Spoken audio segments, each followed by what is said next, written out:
যেটা খারাপ নিশ্চিতভাবে সেটা খারাপ।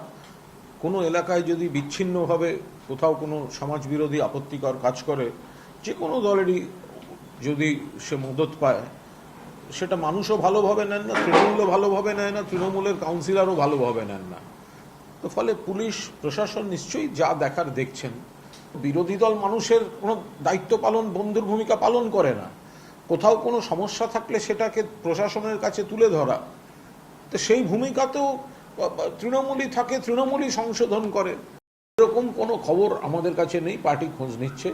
এরা সম্পূর্ণ ব্যক্তিগতভাবে ব্যবসা ইত্যাদি করে।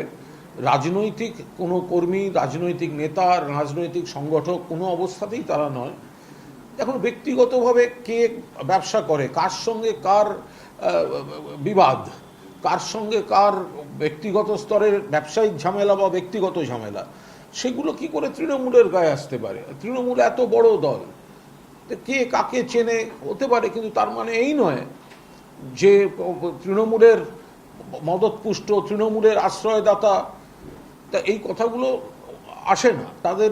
তাহলে বুদ্ধবাবুর মঞ্চে যাকে দেখা গেছিল, তো তার সঙ্গে কি, যেখানে রাইটার্স থেকে ঢিলছোড়া দূরত্বে, লালবাজার থেকে ঢিলছোড়া দূরত্বে যে রশিদ খানের বাড়িতে বাংলার বৃহত্তম বিস্ফোরণ হলো, সেখানে তো তখনকার এক বিধায়কের ভাইও জখম হয়েছিলেন, কারণ তিনি বাড়ির মধ্যেই ছিলেন। তো লক্ষ্মীদে সাসপেন্ড হয়েছে, সরকার পক্ষের মুখ্য সচেতক, তার আশ্রয় ছিল হচ্ছে রশিদ খান।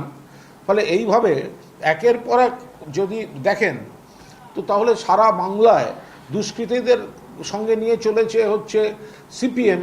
আরে রাজ্য অনুরোধ করতে হচ্ছে তো পরের কথা, ওরা গিয়ে আগে ইলেকশন কমিশনকে জিজ্ঞেস করুন না মানলো কেন। তার মানে অনুরোধের মধ্যে কোনো একটা ইয়ে ছিল, অনুরোধের মধ্যে একটা যৌক্তিকতা ছিল। অনুরোধের যে কারণগুলো, তো ইলেকশন কমিশন তো বিজেপির এজেন্ট, বিজেপির দালাল, বিজেপির শাখা সংগঠন, তারা মানলো কেন?